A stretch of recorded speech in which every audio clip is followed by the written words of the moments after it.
Bienvenue sur Africa 24 dans cette nouvelle édition du Non-Stop Info. Voici les titres de l'actualité. En Guinée, la Commission électorale nationale fixe la date des élections locales au 18 décembre 2016. L'opposition dénonce une décision unilatérale. Au Maroc, les coûts de scolarisation s'alourdissent pour les ménages. Selon la conclusion d'un rapport de l'UNESCO publié ce 6 septembre, le Royaume atteindra ses engagements en matière d'éducation à l'horizon 2048. Et puis, après les Jeux olympiques, les Jeux paralympiques sont ouverts avec 41 délégations au handisport de Rio 2016. L'Afrique compte un nombre record de pays participants.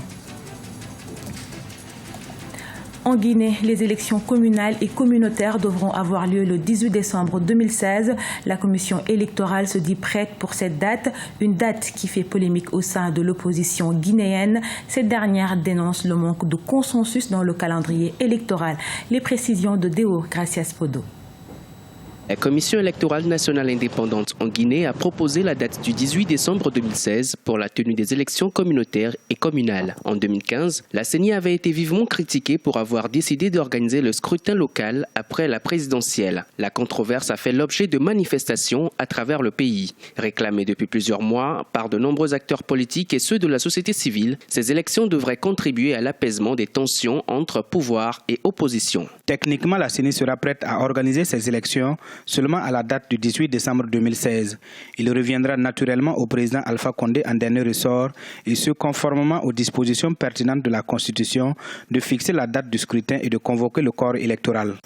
Malgré les défis techniques et financiers auxquels ils sont confrontés, les responsables de la commission électorale guinéenne sont confiants. Dans son budget, le gouvernement avait prévu environ 400 milliards de francs guinéens pour l'organisation de ces différents scrutins, mais le budget nécessaire est aujourd'hui évalué à hauteur de 450 milliards de francs guinéens. Un gap de 50 milliards de francs guinéens à mobiliser et qui suscite l'inquiétude des membres de l'opposition. Nous sommes surpris que la CENI propose ce chronogramme au moment où on se prépare à aller à un dialogue politique. Dans des points essentiels de l'ordre du jour, c'est justement la discussion concernant les élections locales. C'est le président de la République qui convoque, d'après notre constitution, le corps électoral par décret. La CENI fait des propositions. Encore faudrait-il que cette date soit tenable par la CENI elle-même, parce qu'il y a des contraintes administratives, juridiques et financières à l'organisation de ces élections qui, à notre connaissance, ne sont pas encore levées. En toute état de cause, lorsque le dialogue va s'ouvrir, nous aurons des discussions et ces discussions, si elles aboutissent à un consensus, ce consensus va s'imposer à la CENI. Initialement prévues pour se tenir en 2013, les élections communautaires et communales en Guinée ont été reportées à plusieurs reprises.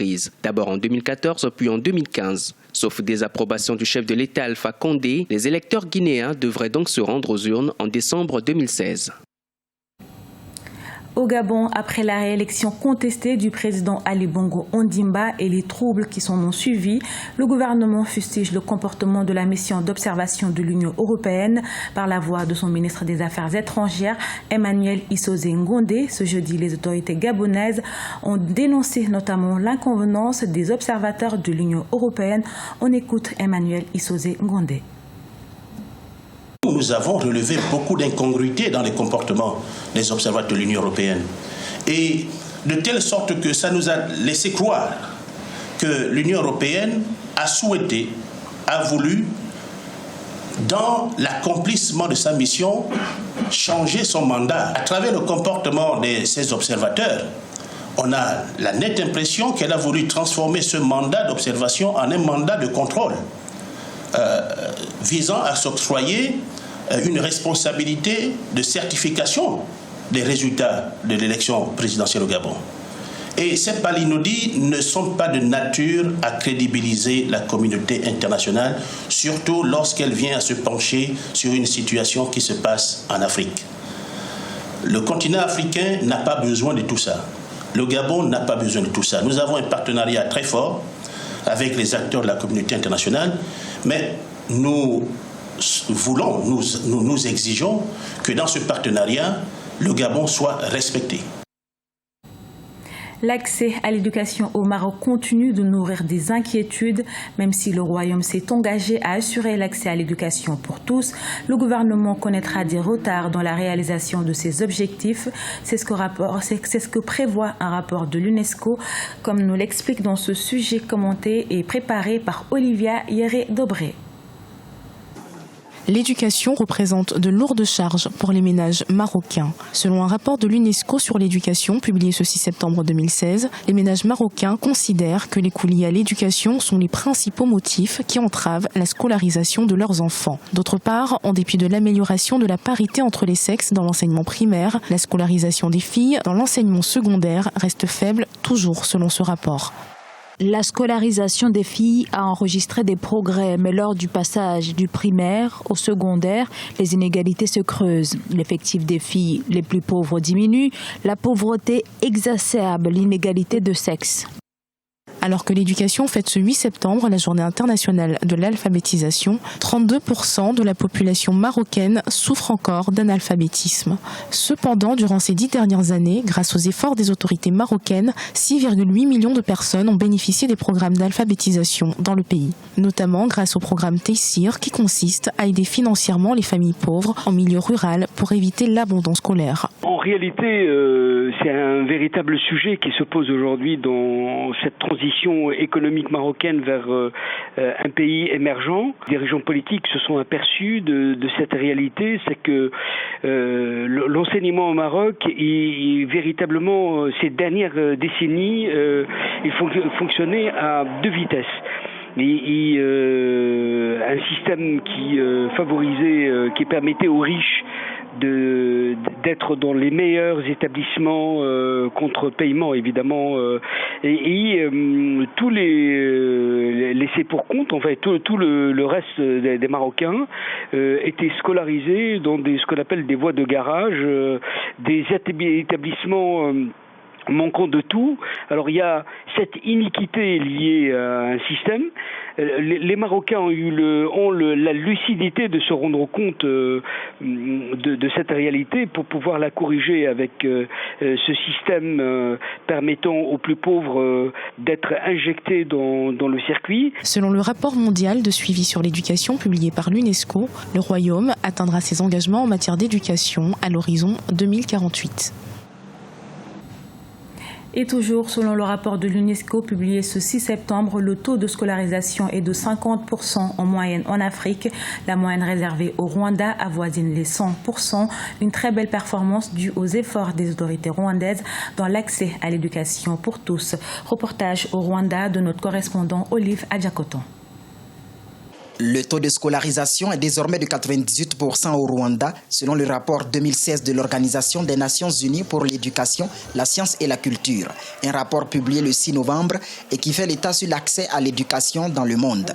Le Rwanda est le premier pays en Afrique subsaharienne à connaître une évolution positive dans ce sens ces 16 dernières années.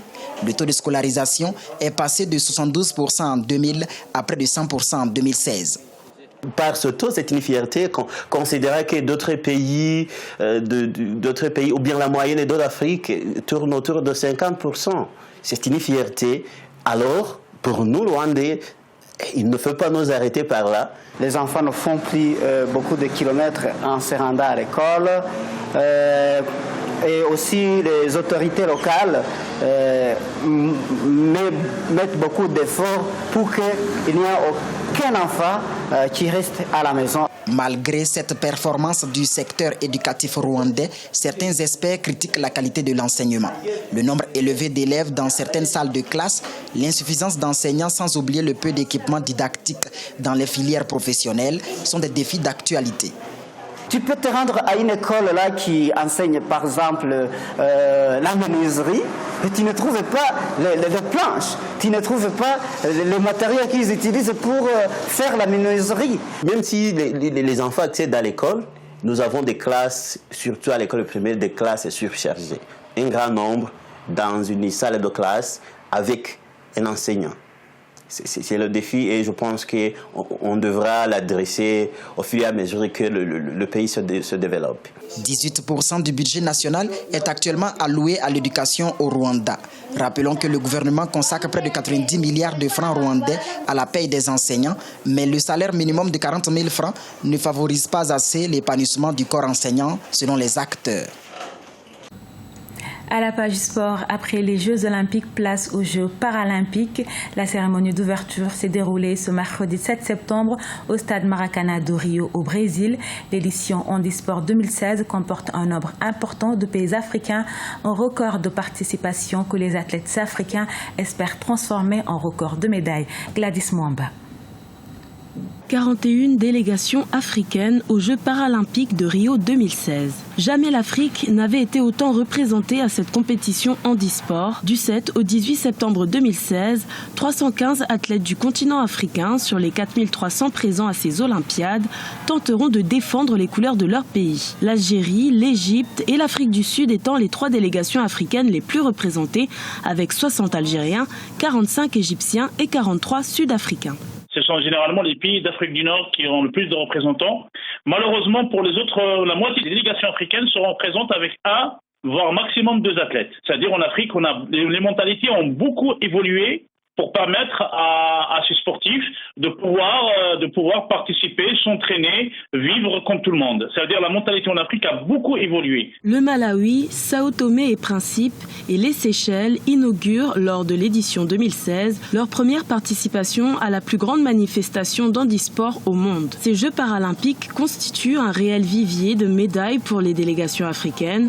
En 2012, à Londres, l'Afrique a remporté près de 7,5% des médailles paralympiques, soit le double des médailles olympiques évaluées à 3,65%. Sans diminuer de la valeur des sportifs, on va dire entre guillemets normaux, nos handicapés africains ont beaucoup plus de volonté et peut-être sont beaucoup plus préparés mentalement à réaliser leurs objectifs que d'autres sportifs. Donc aujourd'hui, le sport paralympique réconcilie l'Afrique avec ses compétences, on va dire. Les 41 délégations africaines espèrent faire mieux que lors de la précédente édition des Jeux paralympiques. À Londres, en 2012, 120 médailles africaines avaient été remportées.